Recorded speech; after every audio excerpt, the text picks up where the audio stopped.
And this part is not in your notes, just sit back and watch. So I have a whole here, and this whole is cut up into how many equal pieces?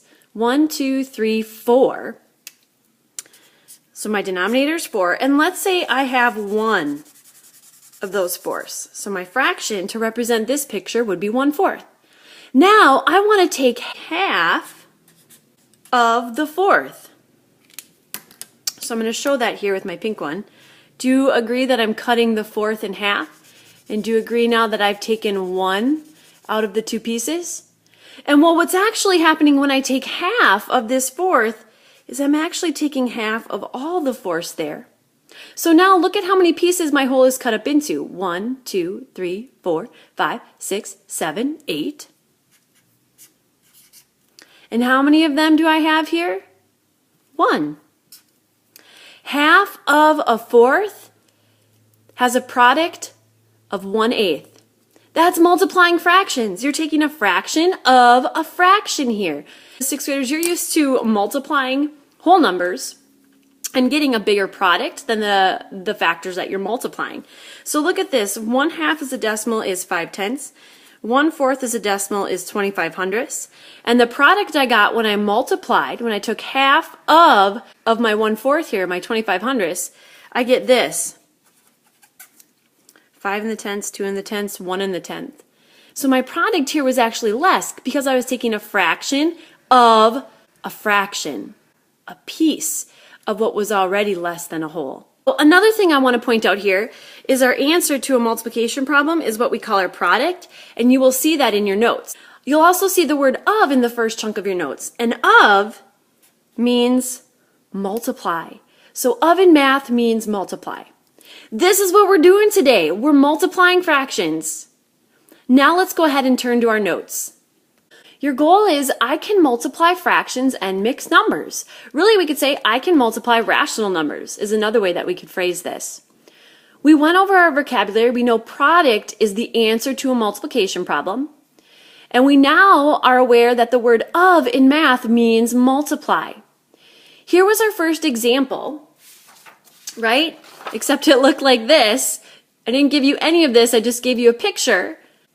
Half of a fourth is the same as 1/8. That's the product. So now what does it look like without a picture? Well, the thing, if you think about this, sixth graders, is we started, I'm going to bring my picture back in. We started with a fourth and it was blue, right? And then I said, okay, I want to take half of this fourth. So that's my pink line. And when I took half of this fourth, it really is taking a half of every fourth that makes up my whole. So it's really like I took my 4 pieces here, right? And all of a sudden I multiplied it by 2. You multiply fractions by simply multiplying the numerators together and the denominators together. And another reason that this works so nicely is because multiplication and division go so nicely together, right? So we can write this out as a half of 1/4. You're taking part of a part. We now are aware that our product is going to be smaller. Numerator times numerator, so 1 times 1, over denominator times denominator, 2 times 4. 1 times 1 is 1, 2 times 4 is 8. So the product of half of 1/4 is 1/8. And that's what we got using a picture to model it. Or that's what Miss Kluver got, right? Let's go to the next example. 15/24 times 2/9. Remember, of and times mean the exact same thing in math class. Here's something I want you to take note of over here in our main ideas area. I have simplify before you multiply. Up here, 1/2 was already in simplest form. 1/4 was already in simplest form. So my product was going to be in simplest form. But here, 15/24, that's not in simplest form. So before I multiply, I want to simplify. So let's model that. What does a factor 15 and 24 share? Remember, you can use a multiplication chart. So if you want to get that out, go ahead and pause the video. Think of your divisibility rules, right? 2 isn't going to work. What about 3? 1 plus 5 is 6. 2 plus 4 is 6. 6 is a multiple of 3. We have divisibility. So I can divide by 3, divide by 3. I'm going to rewrite my problem down here. 15 divided by 3 is 5. 24 divided by 3 is 8. So 15/24 is the same as 5/8, and I'm multiplying by 2/9. 2/9 is already in simplest form, right? The only factor 2 and 9 share at this point is 1. So now, before I go even further, I'm not done simplifying. Simplify before you multiply. Top to bottom, yes. Top to bottom, yes. But since multiplication and division go so nicely together, we can also look at our diagonals. So 5 and 9 form a diagonal. Ask yourself, do 5 and 9 share a factor outside of 1? No, they do not. So let's go to our other diagonal. How about 2 and 8? Do they share a factor outside of 1? You bet they do. That factor is 2. So we can also simplify like this. 2 divided by 2 is 1. 8 divided by 2 is 4. That also works, simplifying like that. So I'm going to rewrite my fraction now as 5/4 times 1/9. And then I'm going to pause, and I want to make sure that you understand how I got here. So why did this change? It was an 8. Why did it change to a 4? Because I can not only simplify top to bottom, but I can also simplify diagonally. And 8 and 2, they share a factor. It's 2, so 2 divided by 2 is 1. 8 divided by 2 is 4. All right, so now I checked my simplify before you multiply. I did top to bottom, diagonal, diagonal. Let's multiply. Numerator times numerator over denominator times denominator. 5 times 1 is 5. 4 times 9 is 36. Since we simplified top to bottom and diagonals for each fraction, we don't have to worry about simplifying here. Miss Clover, what if I didn't simplify? What if I just did it right here and I went 15 times 2, 24 times 9? Would I still get to 536? Absolutely! You're just helping yourself out so that when you are finding the product, you don't have to do any more work. It's already simplified. And then you're recognizing that multiplication and division go very nicely together, that they are related to one another. All right, our last problem, we have 2 times 4/8. Tell me what's different now. We have a whole number. So my question over here says, how can you write a whole number as a fraction? Well, remember, a fraction is really a division problem. So 2 divided by what would give me 2? 2 divided by 1. So anytime you have a whole number, to write it as a fraction, you put it over 1. Now, before we just multiply, we want to make sure we simplify. So 2 over 1, we're going to leave it just how it is. 4 over 8, can we simplify that? You bet we can. What does a factor 4 and 8 share? 4. 4 divided by 4, 8 divided by 4. So if I rewrite this, I would have 2 over 1 times 1 over 2. Now, I did top to bottom, but I didn't look at my diagonals, did I? So 1 and 1, the only factor they share is 1, so I'm good there. But how about 2 and 2?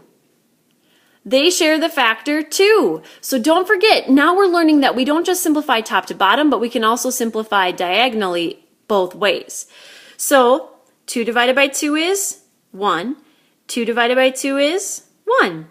So now numerator times numerator over denominator times denominator. 1 times 1 is 1. 1 times 1 is 1. 6th graders, what do we get? 1 improper fraction. So to simplify, there we go. What do you think so far? Here, now we're switching. Our title changes. It says multiplying mixed numbers. Same ideas that we have been working with, except now we have mixed numbers. So just like when we were adding or subtracting, there was something I told you. Change mixed numbers to improper fractions. Remember, improper fractions are nice in math. So notice over here it says change mixed numbers to improper fractions and then simplify before you multiply. So let's do that. Remember, Miss Clover likes to draw her hooks here. 3 times 5 is 15, plus 3 is 18, and I'm still working in fifths, of, what does of mean in math? It means times. 4 and 1/4. 4 times 4 is 16, plus 1 is 17, and I'm working in fourths. Now we change those mixed numbers, into improper fractions. So now let's simplify before we multiply. 18 and 5. Now simplify here doesn't mean changing it to a mixed number. It just means, is there a factor 18 and 5 share outside of 1? Not right now. So we're going to leave it as is. How about 17 and 4?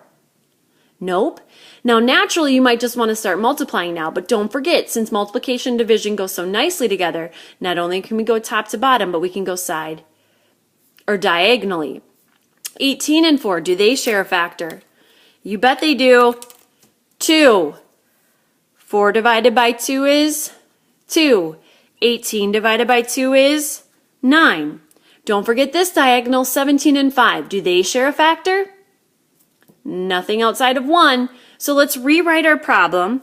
We have 9/5, and since of means multiply, and I like to look at the multiplication symbol, that's what I'll do, times 17 halves. All right, now as you can see here, 9 times 17 over 5 times 2, right? Numerator times numerator, denominator times denominator. 9 times 17, that's not a basic fact for me. So I might have to do a little longhand multiplication. I'm going to go down here, 17 times 9. This is how Mrs. Kluver likes to multiply, so you do it however you would like. I get 153. So I have 153 over, what's 5 times 2? 10. How many times does 10 go into 153? 15 times, that's 150, and I have 3/10 left over.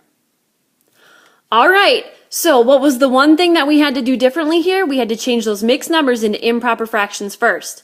And the reason why, sixth graders, is because this whole number is really being added to this fraction here, right? It's really 15/5 plus 3/5, which gives you your 18/5. So to get that addition out of there, change them into improper fractions. Then we want to make sure we simplify before we multiply, so that even though we might have to deal with big numbers, at least they're a little bit smaller, right? Since we can't use the calculator this time around.